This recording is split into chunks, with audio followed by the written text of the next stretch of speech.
Air India 171 విమానము కూలిపోవడంతో Tata కంపెనీకి 7,171 కోట్ల profit వచ్చింది. ఎలా అంటే ఇన్సూరెన్స్ ఆల్రెడీ ఈ ఫ్లైట్ బాగాలేదు, దాని గురించి ప్రాబ్లమాటిక్ ఉంది, గాల్లోకి ఎగురితే ఎప్పుడైనా కూలిపోతుంది అన్న థాట్ వాళ్ళకి ముందరి నుంచి తెలుసు.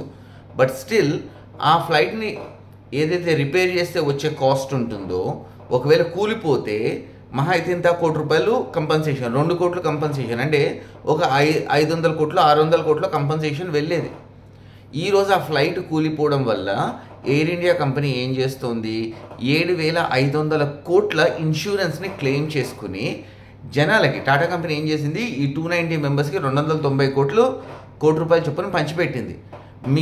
మిగిలిన ఏవైతే 7,171 కోట్లు ఉందో దాని నుంచి ఇంకొక 7 ఫ్లైట్స్, ఎందుకంటే ఒక్క ఫ్లైట్ కాస్ట్ మీకు పడేది అక్షరాల 800 కోట్ల నుంచి 1,100 కోట్లు.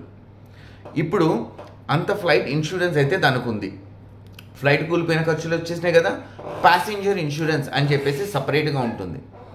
ఎప్పుడైనా సరే ఈ ప్యాసింజర్ ఇన్సూరెన్స్ ఈ ఫ్లైట్స్లో ఏదైతే జరుగుతుందో మీరు మినిమం వేసుకున్నా సరే, ప్యాసింజర్ ఇన్సూరెన్స్, ఫ్లైట్ ఇన్సూరెన్స్, మిగతావన్నీ స్కీమ్స్ ఇవన్నీ చూసుకుంటే 7,500 కోట్ల రెవెన్యూ ఇప్పుడు టాటా గ్రూప్ 171లో చనిపోయిన 290 మంది చావుల నుంచి సంపాదించిన డబ్బులు. దీని గురించి మీరేమంటారో నాకు కింద కమెంట్లో చెప్పండి. జై హింద్.